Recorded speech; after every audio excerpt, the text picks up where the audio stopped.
You're watching Good Morning BYU Idaho with your hosts Kimberly Amparo and Brian Muir. Comedy sketch with Nick Conyos. Man on the Street interviews with Rudy Diaz. Sports with David Dow. Entertainment news with Kylie Benish. Infomercial with Eric Martinson. Kaylee Wilson has our movie review.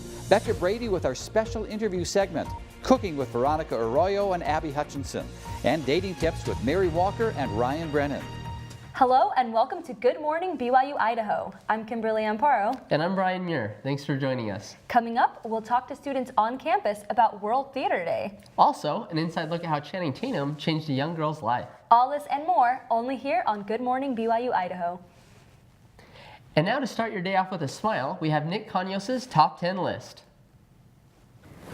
Thanks, Kim. Thanks, Brian, for that intro. Great to see you all here today. Awesome. Oh, stop it.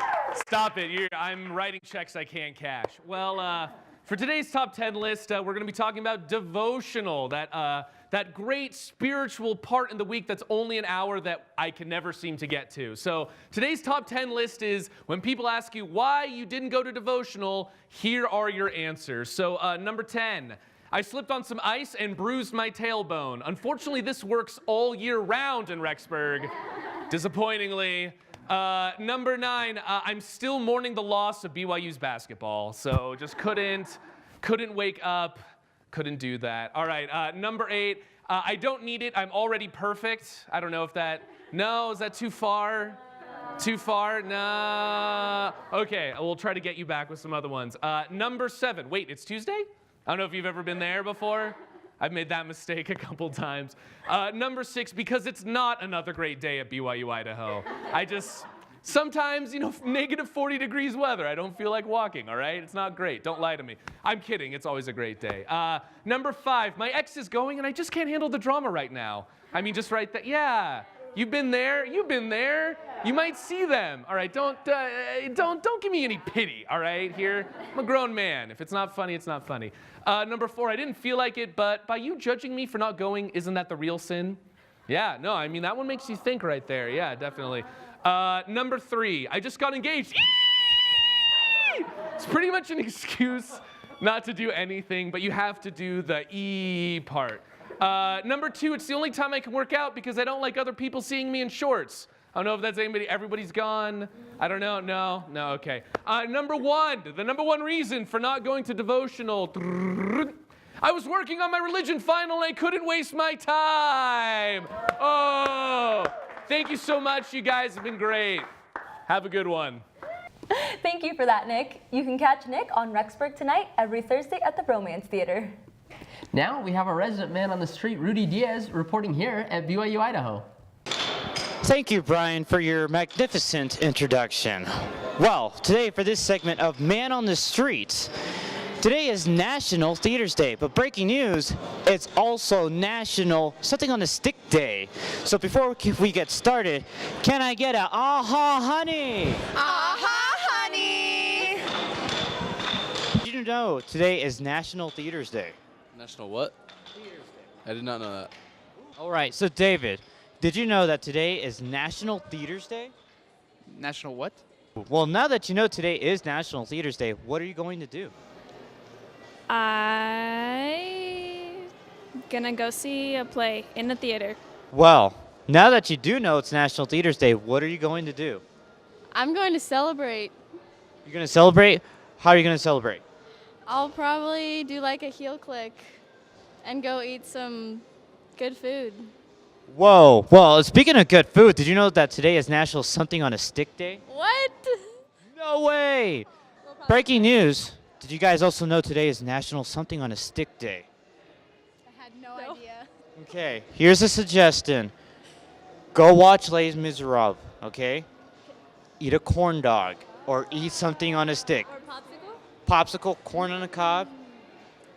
Something. Wait, that's not on the stick. Put a stick in it, and there we go. Represent.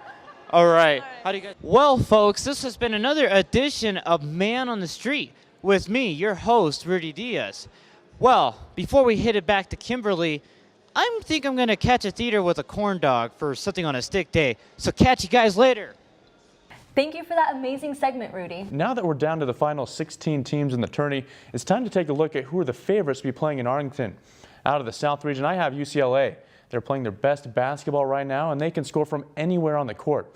I think they barely get by Florida and then easily handle either Dayton or Stanford. Out of the East region, I see Michigan State making its way to Arlington.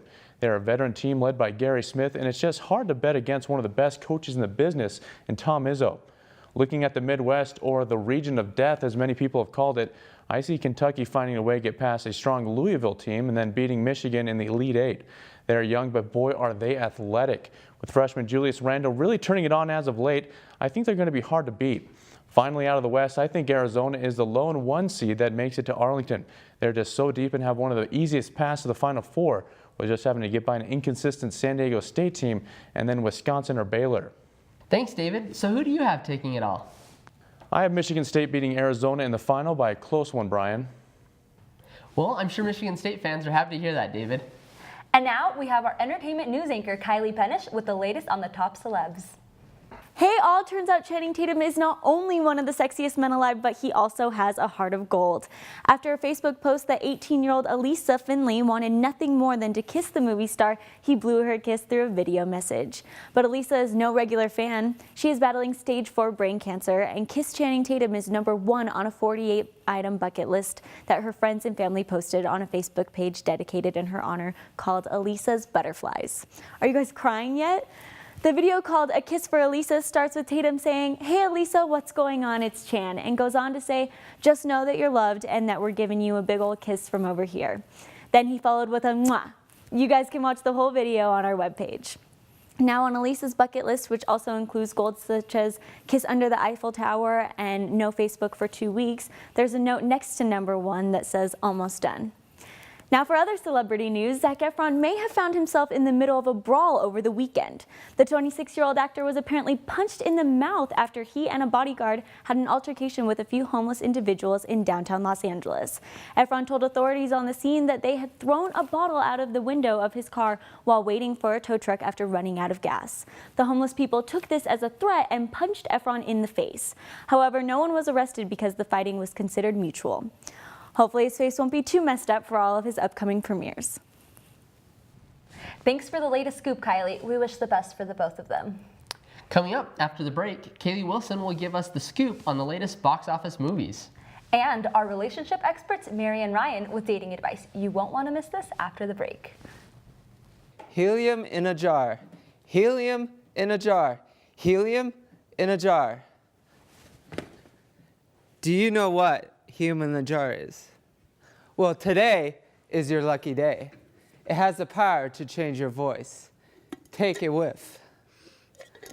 With this, you could sound like Justin Bieber or Alvin and the Chipmunks. Now, can you afford this? Only today, I will offer a special deal. Call now for $19.99 at 1-800-555-6666. When you're feeling down and life is a bore, get helium in a jar. Next, we keep you up to date with the best and worst movies of 2014 so far. And our movie critic, Kaylee Wilson, has the latest news. Kaylee? Thanks, Kimberly. This week, the new movie Divergent has finally hit theaters. The book-turned-movie has had many fans waiting anxiously for its premiere and hoping for a positive experience. Divergent is an action-adventure film where the world has divided the population into 5 different factions based on their true human virtues and morals. Sounds pretty appealing, right? Well, when the main character's test comes out as divergent, meaning she doesn't fit into a category, chaos ensues. Personally, for me, I would give this film 3.5 stars out of 5. The storyline of the movie was a bit non-existent throughout, only focusing on the corrupt and conformist government, but overall had the audience very engaged. Kate Winslet is part of the cast, but her performance was not even close to her best. Though with heartthrob Theo James playing opposite the beautiful Shailene Woodley, the love story was actually bearable. Regardless of the fact that every book in the world is creating a world where we have no freedom and are being separated, this movie was filled with action, very intense, and kept the audience on their toes with a few twists.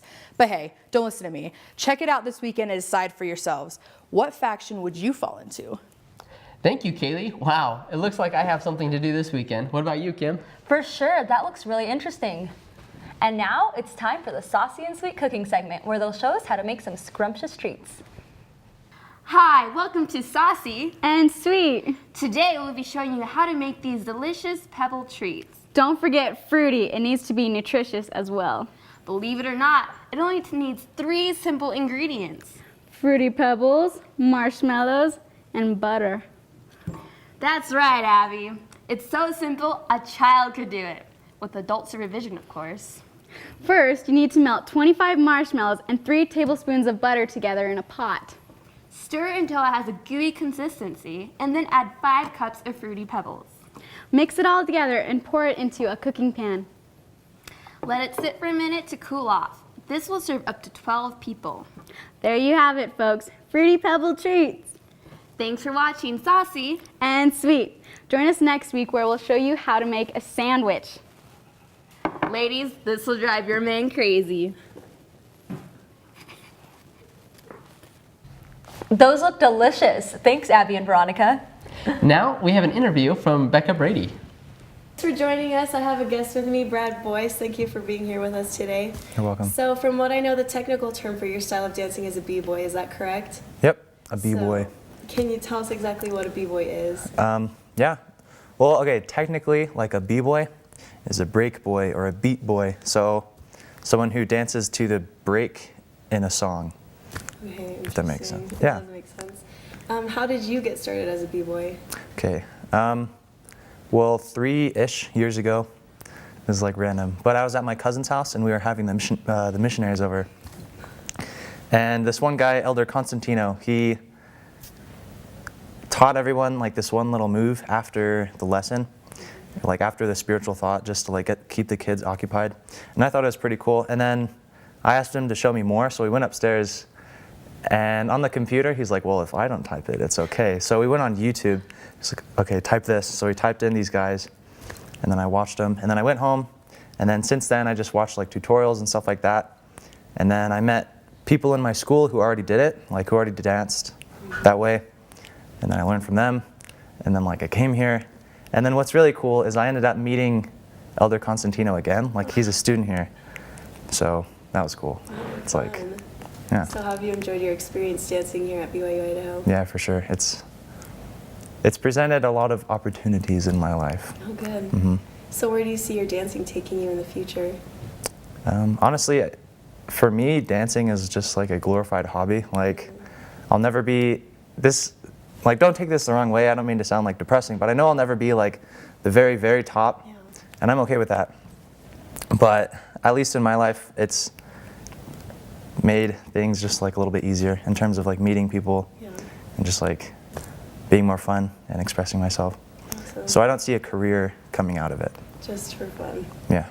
Okay, well, that sounds exciting, and I wish you the best of luck in your future, and I hope you Thanks. still have fun, continue doing it. Before we go, we're lucky enough to preview a little bit of what Brad does.